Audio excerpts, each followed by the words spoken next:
और अब खबरें तफसील से। तेलंगाना में इस साल एसएससी में सिर्फ 6 पेपर्स ही होंगे। इस सिलसिले में महकमे तालीम के सेक्रेटरी संदीप कुमार सुल्तानिया ने अहकाम जारी किए हैं। साबिक में एसएससी में जुमला 11 पेपर्स हुआ करते थे। कोरोना की वबा के पेश नज़र महकमे तालीम ने यह फैसला लिया। सेक्रेटरी ने बताया कि इस साल 166 दिन ही स्कूल खुले रहेंगे। तालीमी अय्याम में कमी की वजह से पेपर्स को भी कम कर दिया गया है। मौजूदा सूरत हाल को नजर में रखते हुए महकमे तालीम ने यह फैसला लिया है।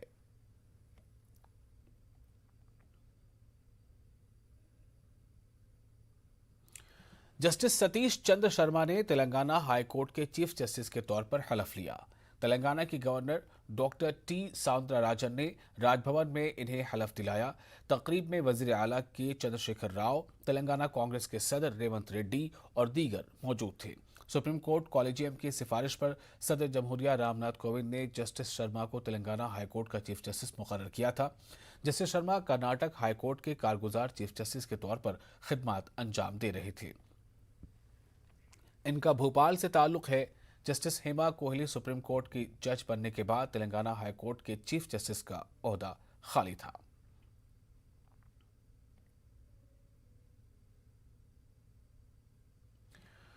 दक्कन के नवाब फखरुल मुल्क का खानदान हैदराबाद के इलाका पंजागुट्टा खैरताबाद में वाक़ 13 मंजिल की 2000 गज अराजी के लिए कानूनी जंग जीतने के बाद भी अराजी से महरूम है। नवाब के खानदान वालों ने बताया कि मकामी पुलिस के आला अहदेदार अदालती अहकामात की खिलाफ वर्जी करते हुए इन्हें 2000 गज अराजी से महरूम करने की कोशिश कर रहे हैं। नवाब फखरुल मुल्क की नवासी मुश्तबा बेगम ने बताया कि मकामी पुलिस के आला अहदेदार अदालत के अहकामात को मानने से इनकार कर रहे हैं। उन्हें धमकियां दी जा रही हैं। उन्होंने वजीर आला केसीआर से इस मामले में मदद की अपील की है। कानूनी तौर से हमको हर चीज़ की इजाज़त मिल गई कोर्ट से, हर चीज़ से। उसके बावजूद पुलिस हमारी हेल्प नहीं कर रही है।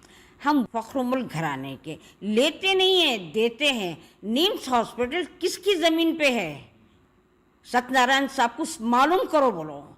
हम किसी दूसरे की जायदाद लेने के आदी नहीं है। निज़ाम कॉलेज किसका है? फखरुल का है। टीबी हॉस्पिटल किसका है? फखरुल का है। पुलिस का काम है पब्लिक की हेल्प करना, ना कि तमाशा देखे।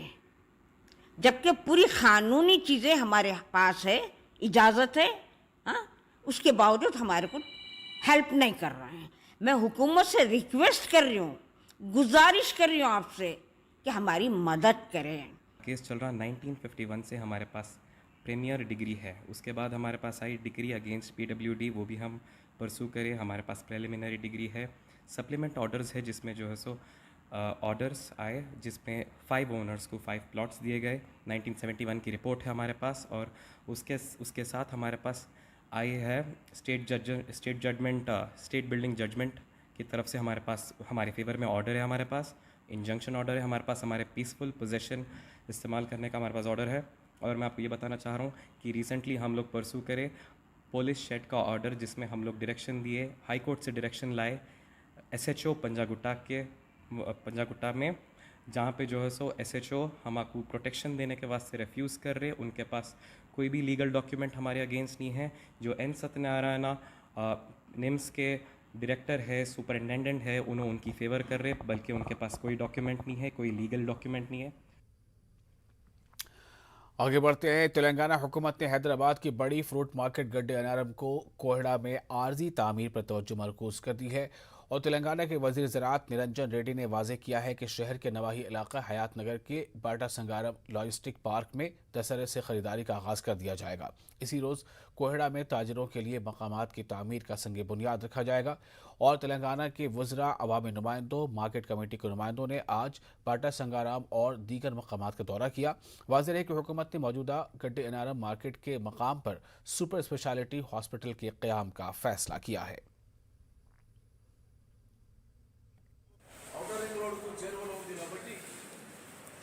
తెలంగాణలోని ఏ ప్రాంతం నుంచైనా సరే ఈ పళ్ళకు సంబంధించినటువంటి వాహనాలు సులువుగా చేరుకునేటువంటి అవకాశం ఉంది. ట్రాఫిక్ ఏ రకమైన అంతరాయం లేదు. సువిశాలమైనటువంటి స్థలం ఉంది. మంచి ఆహ్లాదకరమైనటువంటి వాతావరణం ఉంది. రోడ్లు కూడా చాలా అభివృద్ధి చెంది ఉన్నాయి. అన్ని మౌలిక వసతులు ఉన్నాయి కాబట్టి సజావుగా కార్యక్రమాలు సాగుతాయి. పైగా మనకు వేసవి వచ్చే సమయానికి ఎక్కువ పళ్ళు వచ్చేటువంటి అవకాశం ఉంటుంది. వాటర్ మిలాన్ కానీ, మస్క్ మిలాన్ కానీ, మ్యాంగో కానీ ఇవన్నీ కూడా ఫిబ్రవరి మార్చి తర్వాత ఎక్కువ స్టార్ట్ అవుతాయి. ఈ లోపల ఉండేటువంటి ఇతర ఫ్రూట్స్ కానీ, లోకల్ ఫ్రూట్స్ కానీ, అదేవిధంగా ఇంపోర్టెడ్ ఫ్రూట్స్ కానీ వాటికి సరిపోయినటువంటి కోల్డ్ స్టోరేజ్ ఫెసిలిటీ కూడా ఇప్పటికీ ఏర్పాటు అయి ఉన్నది ఇక్కడ. కాబట్టి ఏ రకమైన అసౌకర్యం లేని విధంగా పళ్ళ వ్యాపారులకు సంపూర్ణంగా ప్రభుత్వం సహకరించి సజావుగా వ్యాపారం జరిగేటట్టు ప్రభుత్వ పరంగా అన్ని చర్యలు తీసుకుంటామని చెప్పి నేను మనవి చేస్తున్నా. పళ్ళు పండించేటువంటి రైతుల యొక్క సౌకర్యం చూడాలి, మరొక వైపు ఈ వర్తకం చేసేటువంటి వ్యాపారుల యొక్క సౌకర్యాలు చూడాలి. ఈ రెండు మా బాధ్యత కాబట్టి రెండింటిని బ్యాలెన్స్ చేసి ఎవరికి అసౌకర్యం రాకుండా చూస్తాం. लखीमपुर सान्हे के खिलाफ मुल्क भर में कांग्रेस की जानिब से एहतजाज किया गया। मरकजी वजीर अजय मिश्रा से इस्तीफे का मुतालबा किया जा रहा है। तेलंगाना कांग्रेस कमेटी की जानिब से हैदराबाद के इंदिरा पार्क पर खामोश एहतजाज किया गया। एहतजाजी प्रोग्राम में तेलंगाना कांग्रेस के सदर रेवंत रेड्डी, महिला कांग्रेस सदर सुनीता और दीगर ने शिरकत की। इन्होंने बीजेपी हुकूमत पर किसानों का कत्ल करने का इल्जाम लगाया और इन तमाम मुजाहिरीन ने अजय मिश्रा, जो मरकजी ममलकती वजीर दाखिला हैं, उन्हें वजारत से हटाए जाने की मांग रखी।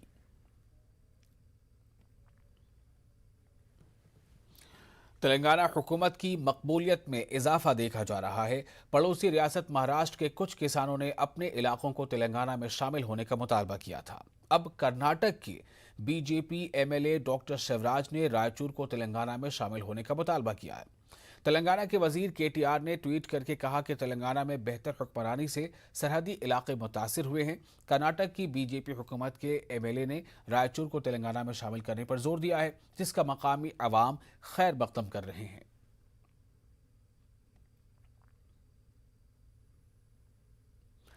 शहनशाह जज्बात दिलीप कुमार की शख्सियत पर तहरीर करदा किताब एक अजीम अदाकार की रस्म इजरा अमल में आई। हैदराबाद के रविंद्र भारती में रस्म इजरा तकरीब मुनक़िद हुई। डॉक्टर मसूद जाफरी रियासती सदर तेलंगाना मुस्लिम इंटेलेक्चुअल फोरम की सदारत में तकरीब मुनक़िद हुई। इन्होंने कहा कि दिलीप कुमार ने बहुत सारी फिल्मों में गमगीन किरदार अदा किए हैं। इसके अलावा ऐसे अनमिट नकूश छोड़े हैं जिसको दुनिया कभी फरामोश नहीं कर सकती। तेलंगाना मुस्लिम इंटेलेक्चुअल फोरम के जनरल सेक्रेटरी रियाज अली ने दिलीप कुमार को बाद अज मर्ग भारत रत्न अवार्ड दिए जाने की मरकजी हुकूमत से अपील की है।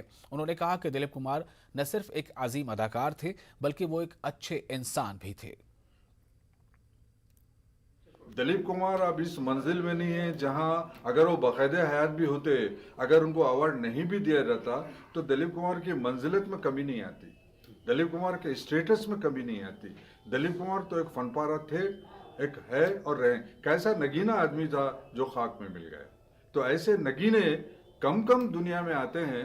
भारत रत्न अगर हुकूमत दे तो हुकूमत के लिए एजाज होगा, दिलीप कुमार के लिए नहीं, देने वालों के लिए एजाज है कि वो एक ऐसी बड़ी शख्सियत को, बुलंदो बाला शख्सियत को दे रही है जो उसका हकदार है। अगर आप भारत रत्न नहीं भी देना चाहते तो आप हिंदुस्तान का एक अनमोल नगीना करार दीजिए। अगर भारत रत्न सिर्फ आप सियासतदानों को ही देंगे और उनका ही कंट्रीब्यूशन है तो फिर आर्ट की दुनिया वीरान हो जाएगी। सबसे ज्यादा अगर इफेक्ट समाज पे होता है तो फिल्मों का होता है। तेलंगाना में कोरोना वायरस के 162 नए केसेस सामने आए हैं। पिछले 24 घंटों के दौरान रियासत भर में 33,506 अफराद का कोरोना टेस्ट किया गया, जिसमें से 162 अफराद कोरोना से मुतासर पाए गए। ग्रेटर हैदराबाद में सबसे ज्यादा 55 नए केसेस दर्ज हुए हैं। जिला नलगोंडा में 11, रंगारेड्डी में 11, मलकाजगिरी में 10, करीमनगर में 10 नए केसेस दर्ज हुए हैं। जंगांव, जयशंकर, भोपालपल्ली, कामारेड्डी, आसिफाबाद, मलगू, नागर कर्नूल, नारायणपेट, निर्मल, भोंगीर अजला में कोरोना का एक भी केस दर्ज नहीं हुआ।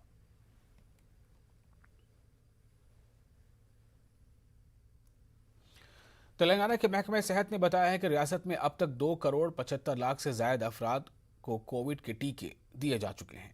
महकमा सेहत ने बताया कि रियासत में 18 साल से ज्यादा उम्र के कम से कम 2,87,00,000 अफराद हैं। रियासत भर में 2,75,56,000 से ज्यादा अफराद कोविड वैक्सीन की एक खुराक ले चुके हैं। वाज़ेह है कि रियासत में कोरोना मुतासिरीन की तादाद में कमी का रुझान देखा जा रहा है।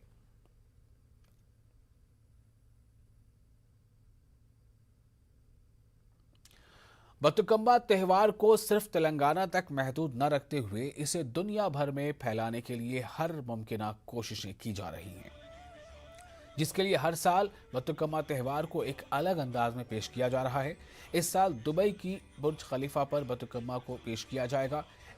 एमएलसी कविता ने कहा है कि 23 अक्टूबर को दुबई की बुर्ज खलीफा टावर पर बतुकम्मा का मुजाहरा किया जाएगा। దుబాయ్లో బుర్జ్ ఖలీఫా అని ఒకటి ఉంటుంది. సో దాని మీద we want to display Bathukamma. So just trying everything that we can do to showcase the world that this is our culture, this is our icon. So రేపు పొద్దున ఎవరెప్పుడు తెలంగాణ అన్నా కూడా they should remember that దర్స్ a colourful festival in Telangana. So that's an effort. So time పడుతుంది దానికి, కానీ ఇక సంవత్సరానికి ఒకటి ఎంత కొత్తగా ఏమి ఇన్నోవేట్ చేయాలి అట్లాంటివన్నీ మనము ఇంకా మాట్లాడుకుంటూ వెళ్ళాలి. యుఎన్ ప్లాట్ఫామ్స్ ఉన్నాయి, వేరే వేరే దేశాల ప్రధానమంత్రులు ఉన్నారు. ఉదాహరణకు న్యూజిలాండ్లో పండుగ చేస్తే అక్కడ ప్రధానమంత్రి వచ్చి పాల్గొన్నారు. సో ఒక చర్చ అన్నది జరగడం అన్నది తెలంగాణ కోసం ఇంపార్టెంట్. ఆ చర్చ జరపడానికి ప్రతి సంవత్సరం ప్రయత్నం చేస్తాం.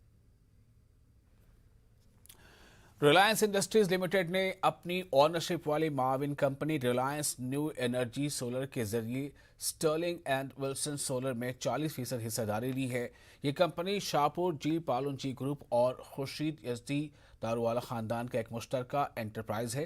इससे पहले रिलायंस ने इतवार को ही नेशनल ब्लू स्टार ग्रुप से REC सोलर होल्डिंग्स AS यानी REC ग्रुप की 100% हिस्सेदारी खरीदी।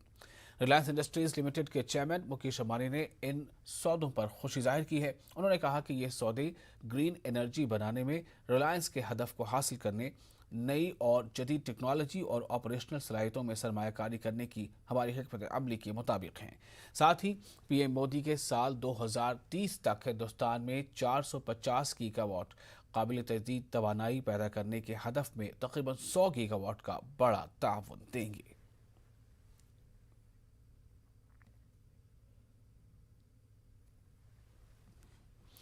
और नाज़रीन, फिलहाल वक्त एक छोटे से ब्रेक का। ब्रेक के बाद खबरें आंध्र प्रदेश की।